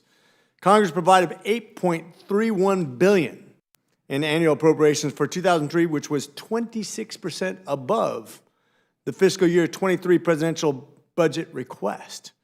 Frankly, the Corps seems to have not properly budgeted for busy summer months, and the lack of funding is not the number one issue. It's actually just an excuse. The families of the Georgia Six, as well as all those who seek to visit Lake Lanier, should not have to bear the consequences of mismanagement of funds. The Army Corps must better focus on the needs of the community where it operates, and the more local control, the better. In today's day and age where people are hooked on their cell phones and electronics, it's more important than ever to protect our outdoors so that our constituents can touch grass and not a computer screen. In closing, Mr. Chairman, we need to protect access to the natural beauty of Lake Lanier, and my amendment will help keep doing that. Thank you for your time today, and I ask that the committee make in order McCormick Amendment number 67. Thank the gentleman. We now go next to Mr. Griffith from Virginia. Mr. Griffith, you're recognized to make whatever comments on any amendment you care to address. Well, I could address a lot, but I'm here today to talk about 119, which is my amendment. I'm just appreciative that you all are taking the time to hear us out. Now, this amendment is part of my efforts over the years to try to bring parity in between renewables and fossil fuels. And a lot of people say, well, why would you want to do that? We're not going to be using coal anymore. That's just not true. We have abundant coal resources in our country. We have metallurgical coal and thermal coal. Thermal coal clearly is on the downslide, but not one that we are ready to get rid of as we move to more renewables. And how do we know that? Well, an article appeared within the last few days. One came out this summer, and then one came out October 1st. And I would submit these for the record. Electric vehicle battery factory breathes new life into coal plant, and Panasonic plant will require so much power. Evergy will seek rate hike in Kansas. Now, here's the situation. Without objection. And I'll pass that down. Y'all can pass that down to the folks. And here's what happened. Panasonic is going to build a huge EV battery plant in Kansas. And to do so, they're going to need so much power that the power company there has extended the life of a coal-fired power plant that they had originally scheduled to eliminate, and they're going to expand it.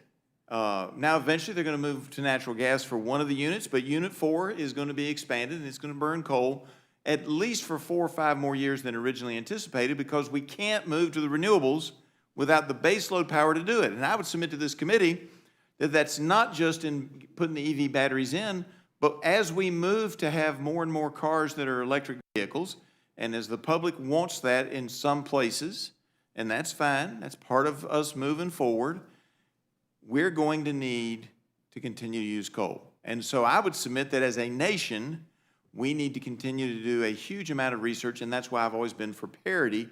And this amendment cuts some money from renewables, adds it to fossil, and then sends the remainder into not being spent or into the reduction of spending account, whichever way y'all want to do it. I thought it was going to have that language in here, but I don't see it. That being said, it's not just the United States. This is something that my colleagues often forget. There's roughly 300 million people in India who do not have a on-call electric power source. 300 million people, that's almost as much as the population of the United States. If you're the leadership of India, are you going to say we're not going to use our coal, we're not going to use our abilities to provide that power to our people while the rest of the world is able to do so? I don't think so. And I don't know how we sit back in judgment of them when they want what we have, and the way to get it for them may very well be to burn coal. Sub-Saharan Africa, a lot of the nations there, they use a lot of solar in some of the countries, and water, but they also use a lot of coal. A lot of times built by plants that have been engineered with old technology from China. And then, of course, there's China. And China's continuing to build plants. If we invest the money in energy, in research on energy for fossil fuels, we can solve these problems for the world. We've already seen that in one experiment at Virginia Tech resulted in some technology that was then licensed to Indian steel manufacturers to make their own coal, which is not as good as ours, a little bit higher quality so they can burn it with a lower carbon footprint. That's the goal long term. We help our country, yes. We also export the technologies so that we can then have a cleaner world. And if you think, well, the rest of the world isn't going to affect the United States of America, let me disabuse you of that thought. Mr. Chairman, these studies are a little bit old now, but they're ones that I've always banked on because they're accurate. NASA did a study of what it takes, how long it takes for air to move from the middle of the Gobi Desert to the Chesapeake Bay of Virginia. It's 10 days. So when they're burning coal and they're not using the technologies we already have or the technologies we hope to discover by putting more money into research, that affects us. It affects our air. It affects the air in my district, which is a long, long way from China. Further, an old study, and the numbers may be a little off, but I think there's probably still pretty dramatic, a majority of the mercury in California came from Asia. Comes across the ocean. So we have an obligation, if we're going to spend this kind of money on research, we have an obligation to spend it not just on renewables, ladies and gentlemen, but we have an obligation to spend it on fossil fuels so that we can make the rest of the world safer to breathe air and make it safer for us to breathe air. And if we stick our heads in the sand and we continue to think that if we just do it here in the United States, it's going to solve all the problems, then we're mistaken. And we are adopting a self-centered approach which is not healthy for the world or healthy for us. That being said, I can go on about research projects in my district and other facilities where they've got flatbed filter processes that can take any substance you want out of any smokestack or any facility that's currently using this technology in chicken plants to pull ammonia out. And the technology can be used, originally was developed to be used for coal-fired power plants. So there's a lot of technology that's floating around out there that we are missing the boat on because we're not going to spend the money to do the research to help the world deal with fossil fuels going forward. And with that, I yield back. Thank you, gentlemen. Mr. Rosendale, you're recognized to speak on any amendments you care to address. Thank you very much, Chairman Cole, and I appreciate the committee being a little patient with me. I've got several amendments to introduce to you folks here this evening. I submitted 3 amendments to the fiscal year 2024 Legislative Branch Appropriations Act. My first amendment, number 11, would prohibit the use of funds made available by this act from being used to carry out the COVID-19 American History Project of the Library of Congress. Specifically, this bill appropriates $1.5 million for this project. The purpose of the COVID-19 American History Project is to collect, preserve, and make available to the public the oral histories of healthcare workers affected by the pandemic. Any fair project that documents COVID-19 must also focus on the harmful impacts of government-imposed lockdowns. Additionally, Congress never explicitly authorized the project. Instead, the project was created by the 2023 omnibus spending package that nearly all of my Republican colleagues voted against. According to the Congressional Budget Office report from April 23, authorizations of appropriations expired before the beginning of fiscal year 2023. The CBO also found that $510 billion in appropriations for 2023 was associated with 428 expired authorization of appropriations. We all have been talking about the unauthorized appropriations as of late. We're spending billions of dollars on projects that were never even authorized. And for those that are listening out there, that means the policy was never considered before a committee of jurisdiction. And we can't change policy through appropriation only. So why in the world would the fund of an authorized policy be appropriated? And this is a question that we all have been asking for quite some time. My second amendment would reduce the top line number of the Legislative Branch Appropriations Act by $453.4 million to go towards the spending reduction account. My amendment would still provide an increase over the fiscal year of the 2022 levels. My third amendment, number 13, would prohibit funds made available by this act to suspend guided tours of the United States Capitol for more than 7 consecutive days without a vote by the House of Representatives. The previous speaker closed the Capitol to the American people for over 2 years. During my first term, my constituents could not get tours of the Capitol building except under very limited circumstances. My office routinely received calls from constituents who were very upset they could not tour the Capitol. The unnecessary closure disrupted vacations and school trips for people throughout the country. Republicans made it a priority to fully reopen the Capitol for the American people. Section 207 of this legislation prohibits funds from being used to eliminate or restrict guided tours of the Capitol.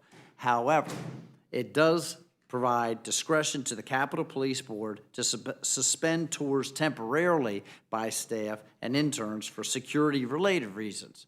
The legislation does not define temporarily. I understand that there might be security reasons that would lead to a temporary closure. However, I believe if the Capitol Police Board or architect of the Capitol wants to restrict tours for our constituents, then Congress should authorize the restrictions. This brings more accountability to the process. The Capitol belongs to the American people, and their elected representatives should oversee determining when the Capitol is open. My next amendments are in regards to the energy and water appropriation. In addition to my amendments to the legislative branch appropriations, I submitted 3 amendments to the fiscal year 24 Energy and Water Appropriations Act. My first amendment, number 8, would reduce the total appropriations from the bill by $1.55 billion, bringing the total cost of the bill down from nearly $58 billion to $56.4 billion. I submitted this amendment to get the total cost of this year's appropriation bills closer to the fiscal 22 levels. I believe that the federal government had enough funding in fiscal year 2022, and that it's time to rein in out-of-control spending.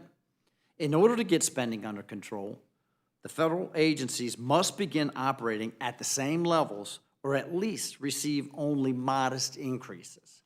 The American people are sick and tired of the D.C. cartel running up the tab for the American people while our constituents are struggling to make ends meet.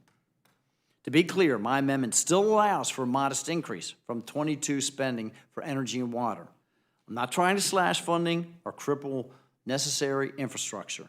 I am trying to ensure that taxpayers' dollars are used efficiently and that we get our government off the path of financial ruin. My second amendment, number 16, also reduces spending. Specifically, it cuts funding for the Army Corps of Engineers fiscal 22 levels. This year's appropriation would increase Army Corps funding by $620 million from fiscal 22. My amendment would reduce funding for the Army Corps by that amount. Unfortunately, the Army Corps has a long history of running over budget and over time. The solution to the Army Corps wasting taxpayer money is not to reward them with more money. Instead, we must demand that the Army Corps is more responsible and efficient. In Montana alone, there are multiple instances of the Army Corps projects running well beyond their budgets and then turning to the state and local governments to make up that cost. For example, in Miles City, which is situated at the juncture of Yellowstone River and the Tongue River, applied for a Section 205 project with the Army Corps, which would provide up to $10 million in federal funding to fix a levee.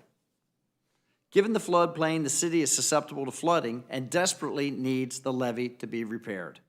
The city was awarded the contract and agreed to match cost 50-50 for the study and 65-35% for the construction. However, the Army Corps has repeatedly failed to meet project timelines and cost, and now the projected cost of the project is up to $100 million, tenfold what they originally had anticipated. Not only are the people of Miles City paying exorbitant amounts for flood insurance, now they're expected to foot that bill for the increase. The Army Corps claims they have to move the project into another investigation and that they couldn't foresee the project costing nearly 10 times the initial budget.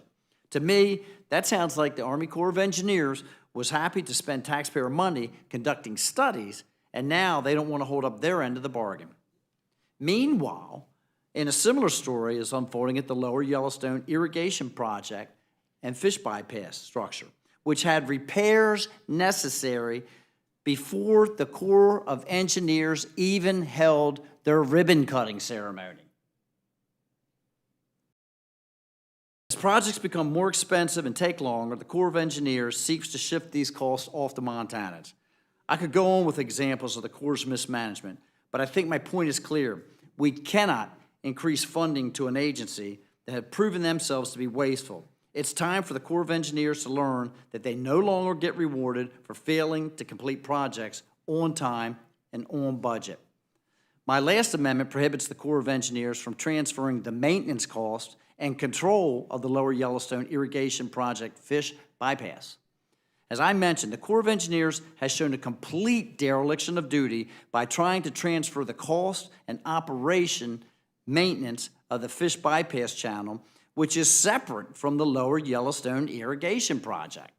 The Army Corps is shifting operating costs that they agreed to take on to the farmers and ranchers who are already facing increased costs. The Lower Yellowstone Irrigation Project was created as part of the Newlands Reclamation Act, signed into law in 1902. The purpose of the Lower Yellowstone Irrigation Project is to divert water from the Yellowstone River to irrigators in eastern Montana and western North Dakota. Currently, the Lower Yellowstone Irrigation Project is a dependable irrigation water supply for approximately 58,000 acres of land in 4 irrigation districts across the Yellowstone River Valley. The Army Corps of Engineers proposed the fish bypass channel in Montana to address pallid sturgeon populations in the lower Missouri River because it was cheaper, not because they wanted to do a favor for farmers and ranchers in Montana. It was strictly a mitigation program, but now the repairs are required per the warranty obligations from the original work that failed because of poor planning and design. They want to wash their hands of this project and walk away, leaving 350 families and several small communities holding the bag or the debt, as it seems. This burden from lack of planning by the Corps of Engineers should only be transferred onto a third party at fault. The fish bypass channel is not physically or operationally connected to the diversion of the water for the Lower Yellowstone Irrigation Project. Moreover, it serves only to meet the Onerous Endangered Species Act requirements. It is not needed for irrigation purposes. The country decided to place the pallid sturgeon on the endangered species list, so the entire nation should bear the financial burden of this decision, not solely the 350 families from Montana. Thank you very much, Mr. Chair, for your time, and committee members. I yield back. Thank you very much. We'll now go to Mr. Molinaro. You're recognized to speak to any amendment you care to address. Thank you, Mr. Chairman. I intend to be brief, and thank you to my colleagues on this committee. I also want to extend our appreciation to the members of the Appropriations Committees and the appropriate subcommittees for their earnest work to move forward in what are some very difficult and challenging times for American families. I would note that with the short-term funding agreement reached last week or Saturday, the House continues its efforts to consider and approve appropriations bills, something the Senate may choose to take up sometime soon. I'd suggest perhaps they do so in earnest. Today, though, Your lips to God's ears. That said, Mr. Chairman, I'd like to just speak on three. I'd like to speak to 3 amendments submitted to the Energy and Water Development Appropriations bills. They're number 88, 89, and 143. In each case, they focus attention and highlight the importance of shoreline and flood management along 3 waterways in upstate New York. First, specific to the Susquehanna River. The Susquehanna River runs through my district in upstate, the southern tier of New York, traversing the counties of Tioga, Broome, Shenango, and Otsego counties.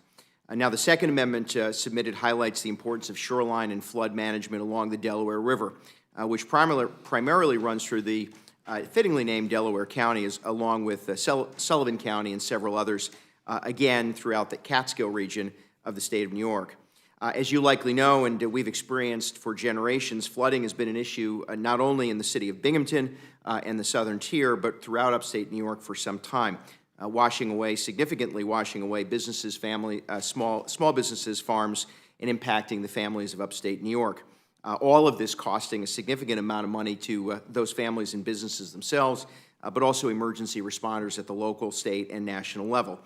These amendments are meant to highlight the needs to address with solutions those flooding issues. And thirdly, my last and final amendment for consideration addresses the importance of shoreline and water management along the Hudson River. For years, I led efforts in the Hudson River Valley to secure restoration and cleanup of the Hudson, dating back not only to taking on the necessity to clean up the Hudson, but also seeking designation as the Hudson River as a heritage river. Now our mission collectively as a community is to manage that valuable asset and ensure proper management. To help rural communities access funding for shoreline management practices, I was proud to introduce earlier this year the Bipartisan Flooding Prevention, Assessment, and Restoration Act, which will improve existing programs that help construct resilient shorelines and promote smart farming practices to reduce erosion and prevent devastating floods. In closing, Mr. Chairman, members of the committee, I ask consideration of these three amendments, inclusion in the appropriations bills, and continue our bipartisan work to highlight the need for flood mitigation. And with that, I yield back. Thank you very much. Chairman Westerman, you're recognized to speak to any amendments you care to address. Thank you, Chairman Cole, and thank you to all the members of the Rules Committee for the many hours that you put in on this committee, and also an appreciation to the Appropriations Committee, who has gone through the process better this Congress than any time since I've been in Congress. And as you know, we've got about 70% of those appropriation bills passed out of the House. The Senate's lagging behind us by about 70%, but hopefully during this 45-day window, we'll get the rest of the appropriation bills finished up. I'm here to speak in support of my amendment, an amendment that I would describe as intentionally punitive, with a just cause to protect the integrity of the legislative branch, and more specifically the House. Amendment 24 to the fiscal year 2024, or Amendment 27, excuse me, to the fiscal year 2024 Energy and Water Development and Related Agencies Appropriation Act reduces funding for the Bureau of Reclamation's policy and administrative account to fiscal year 2022 levels. At the Bureau of Reclamation, the policy and administration appropriation finances Reclamation's centralized management and administrative functions that are not chargeable directly to a specific project or program, and this includes the Office of the Commissioner. You may be asking why the chairman of the House Natural Resources Committee is here asking for an administrative funding cut to an agency under our jurisdiction. And as you know, one of Congress's most vital responsibilities is oversight of the executive branch, making sure that they are accountable to the American people and ensuring federal agencies' decisions remain open and transparent. Congressional hearings are an important tool which we use to engage directly with administration officials and conduct oversight on policy objectives, openly debate legislation, and spotlight waste, fraud, and abuse occurring in agencies. These officials have an obligation to be responsive to Congress, engage in the oversight process, and be accountable to the American people. However, when the House Committee on Natural Resources, Subcommittee on Water, Wildlife, and Fisheries invited the Department of the Interior to testify on legislation within the purview of the Bureau of Reclamation, they made the choice not to appear. The hearing was held on April 11th, 2023 in Tulare, California, and considered H.R. 215, which is Congressman Valadeo's Water for California Act. This legislation addresses the operation of the Central Valley Project, which is a federal water project owned and operated by the Bureau of Reclamation. The legislation is not only critical to the Central Valley, but to the entire country's food supply. However, even with ample notification with an invitation sent 2 weeks prior to the hearing, the Bureau of Reclamation failed to appear. The Bureau of Reclamation employs roughly 5,000 employees, so they clearly had the ability to send a representative. While written testimony was submitted the day before the hearing, it was a poor substitute for engaging with the committee and its members. Non-federal witnesses who appeared at the hearing repeatedly mentioned the Bureau of Reclamation, which daylighted the missed opportunities for dialogue between the agency and the people they serve. This administration's clear pattern of disregard for congressional oversight indicates entitled leadership, which lacks accountability to the American taxpayer.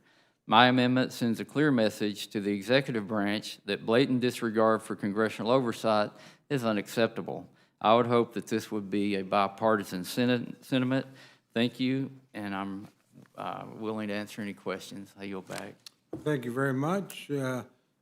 Grothman, you're recognized to speak to any amendments you care to address. Yeah, the purpose of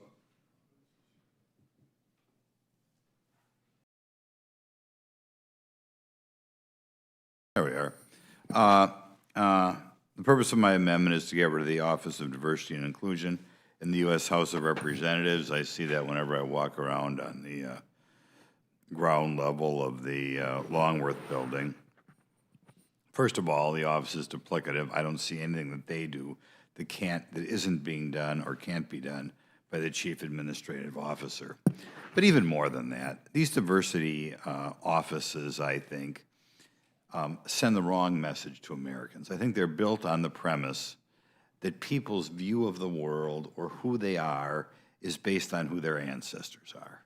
And that's a dangerous way to go. I mean, our whole life we've been taught America's a melting pot, and now we're told that America is all these disparate groups who presumably are different and have different interests based upon where their ancestors are from, which is just preposterous. You know, a good percentage of Americans, if you ask them where their ancestors from, don't even know. Or they really have to stop and think, or maybe ask their parents or whatever. But the people who put together these offices, and it's going on not only in the U.S. House, it's going on in big business, it's going on in all the universities, are teaching people that how they view the world should be based on where their ancestors are from. And that's just a very dangerous thing. I know the president pushes this stuff all he can, and I can only assume it's because he wants division in this country. So in any event, I think the sooner we get rid of it, the better. Of course, diversity inclusion usually means race. It can also mean asking people's sexual preference. I mean, I think there was a time where it was the Democrats that'd be attacking the Republicans. You know, you shouldn't care at all what people's sexual preferences. This thing wants people to publicly come out and say, this is what I believe in. That's not right either. Or this is why sexual preferences, which is also kind of offensive. In any event, I would get rid of this thing. I'd save the $1 million. I can think of a lot of other things I do around here with those 8 positions. Thanks.